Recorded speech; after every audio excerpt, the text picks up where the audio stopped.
This is a Film Stories original podcast. We made this.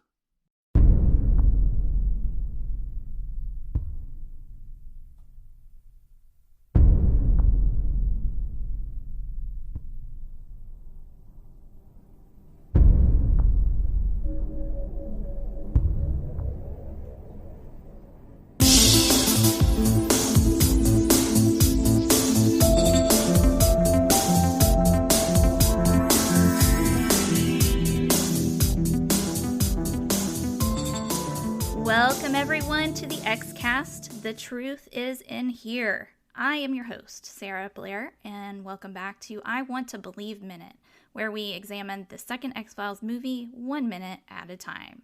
Today we are exploring minute 53, running from approximately 52 minutes on the dot, as Mulder says that he needs Scully on this, to 52 minutes and 59 seconds, as Mulder asks Scully where else he should look for the missing women. Joining me again is regular X-Cast guest, JJ Lendl. Welcome back, JJ. Thank you, Sarah. How are you? I'm good. I'm chomping on this bone, ready to get into the meat of this scene because it's so good. But I just want to let you know, I have gone while we were on our break for this episode. I've gone to find Scully's wig. Okay, and it looks... how does it look on me? Looks Do incredible. I look like Scully? You look exactly like Scully, and it helps that you've got a life-sized cardboard cutout of David Duchovny sitting next to you right now as well, to just sort of, complete the ensemble. Right. Yeah. I don't know how you found that during the break in the episode, but I have to assume that you have that laying around. Obviously. Of course, yeah. Now I'm going to pull out mine. He stands in my corner of the bedroom and watches us while we sleep. Perfect. Yep. That'd be fun to have. You could dress him up, put sunglasses on him, a feather boa, put a little... like a Santa hat for the holidays. Mm-hmm. Yeah, Santa hat or, yesterday or, over the past weekend. Right. When we're recording this, you could have some St. Patrick's themed stuff. It's true. That'd be very cool. True.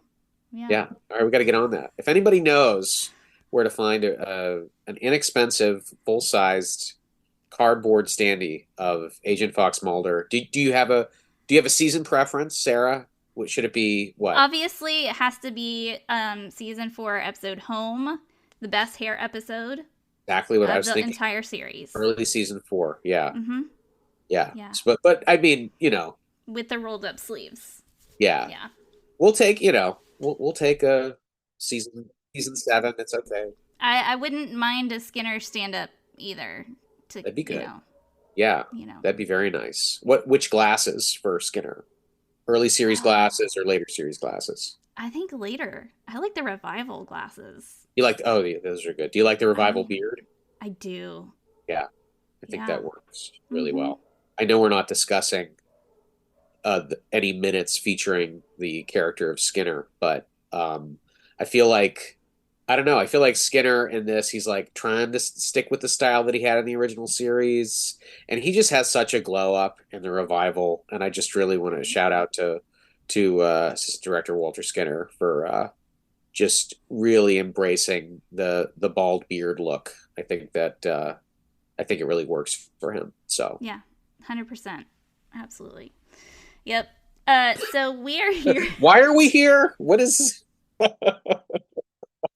You know me, I'm always happy to turn this into the Skinner podcast. There you go. It's the Skinner cast. Let's make... I know people were waiting for me to, get on that. So yes. I think we should try to find a way to take this minute, which is entirely about the relationship between the characters of Mulder and Scully, and see how many times we can insert Walter Skinner into this. As if he's the specter in the background of this conversation, motivating. Standing there, in the truth, just watching them make out. He's just standing in the corner.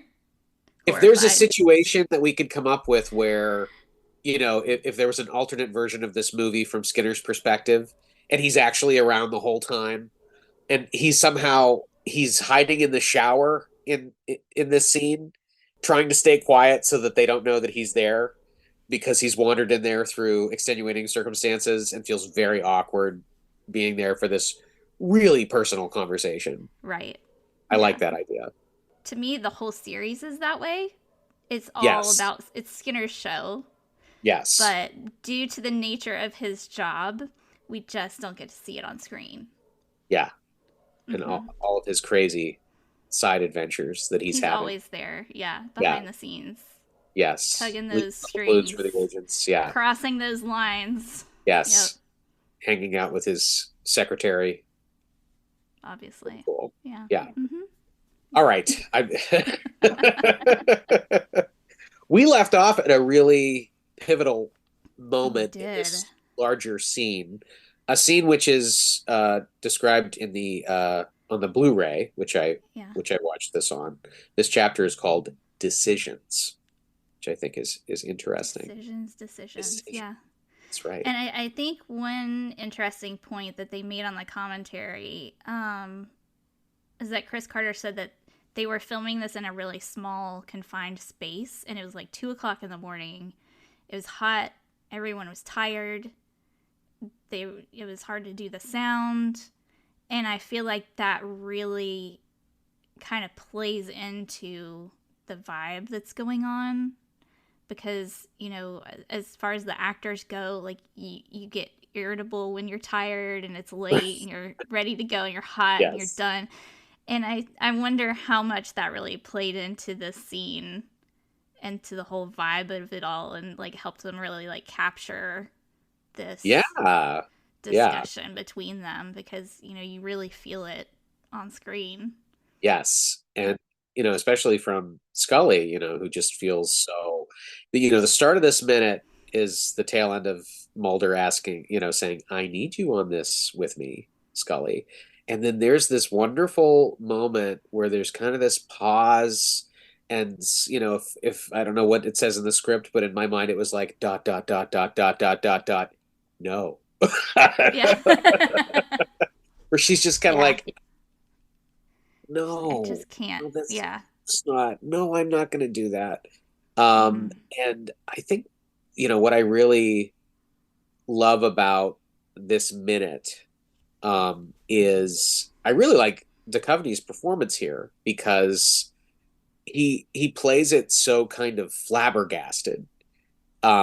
Because, you know, if you imagine, and we talked about this in the last minute, that up until this point, this is almost kind of like a typical Mulder and Scully scene that you would find in an episode of the X-Files, where they're sort of, you know, gently arguing about the merits of an investigation, and, you know, Mulder has his crazy theory and Scully has her more, you know, much more conventional, down-to-earth ideas of the case.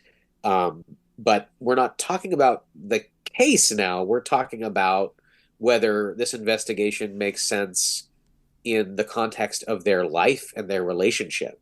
And it's just this huge curveball, and you feel that from Mulder and from Duchovny's performance, where there's a lot of sort of like pausing and going like, what? Excuse me?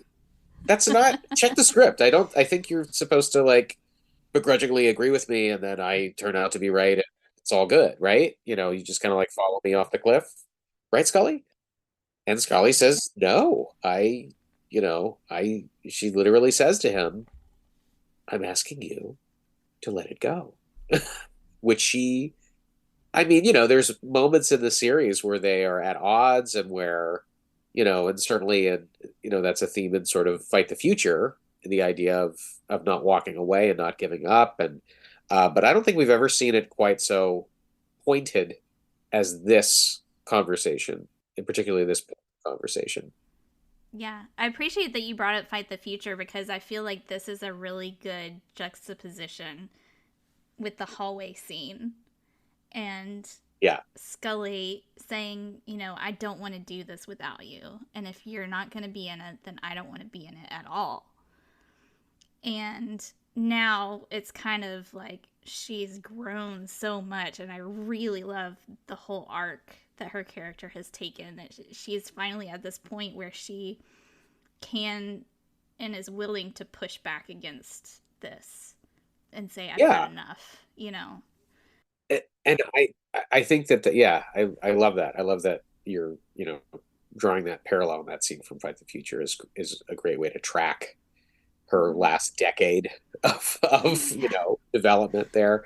Yeah. I think from watching this this weekend, and I mentioned that I watched it with my wife Skylar, and she seemed to feel the same way, is that Scully is making a stand here, but it just, I don't know, it feels like from a story perspective is like, this is the stand that you're going to make, like when Mulder's like, I'm trying to save these women's lives who have been kidnapped, and she's like, I don't think so. That doesn't sound like right. It feels it feels very callous. It feels very not Scully, and maybe that's unfair because the Scully that we knew was an FBI agent, and she was following Mulder's lead, and this feels kind of like a different person in this scene, someone who has put that behind her, which she literally says. But this kind of gets back to the other thing that I was alluding to in the last episode, where when we find these characters at the beginning of the film, we're meeting, Dr. Dana Scully again.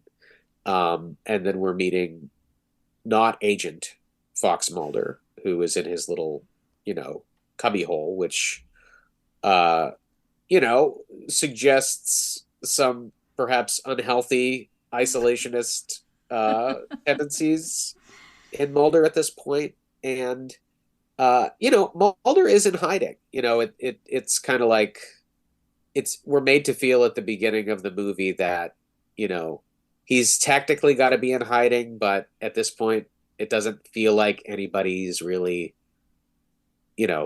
actively trying to hunt him down. And then of course he gets this offer of clemency.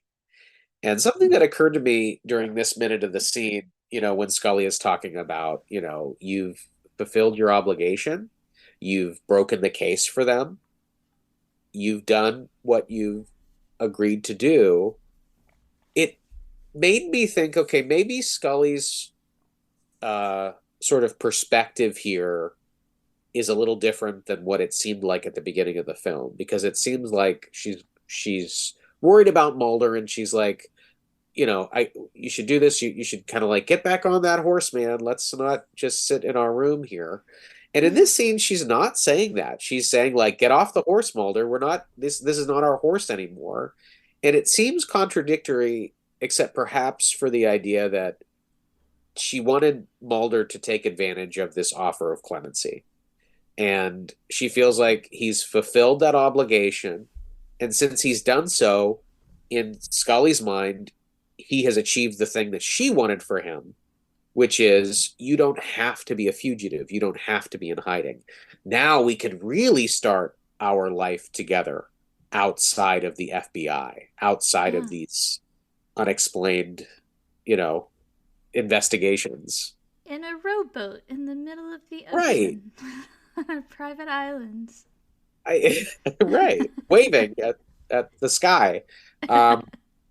But I almost wanted that to be a little bit more explicitly stated, because without it, the speed that this scene travels, it feels contradictory. But I think that there's a pathway in Scully's motivation there that makes sense. But it's, if her whole idea here was for him to gain that clemency, as opposed to what it seemed like, certainly to Mulder, which was, you wanted me to do this. And it's like, she never says, no, I just wanted you to get out of this bind that you've been in for the last 6 years, so that we can move on. But maybe that's sort of implicit underneath. I don't know how you feel about that. I wonder just how much of that, again, going back to the writer's strike, if they would have gotten into the moment and been able to tweak just a little bit, because I think it's actually in the next minute where, or at some point they had talked about on the commentary how every part of this conversation from Scully's point of view was very picked over, and everything that she says was very intentional based on her point of view and all of that. And I wonder, how much of that was still inside their head and didn't quite make it to the page. Yeah. Because that does happen sometimes, like writing, you're so in it in the moment when you're putting it on the page, and then once it's out and you see that objective point of view, you might tweak it a little bit, or once you get into the conversation you're filming, you might tweak it a little bit normally, but couldn't do that this time. So I mean, that's conceivable. It's a shame, like this whole era of film that was in production in early 2008.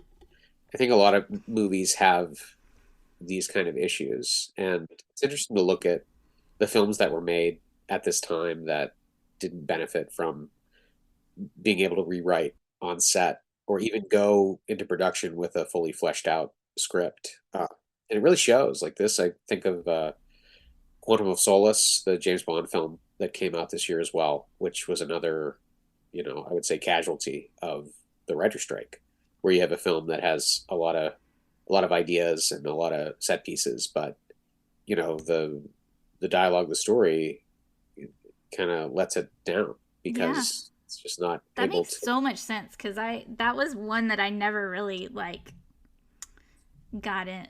It's one of my favorite examples because it's a great movie, but a lot of things just there's little missing pieces here and there that just don't connect.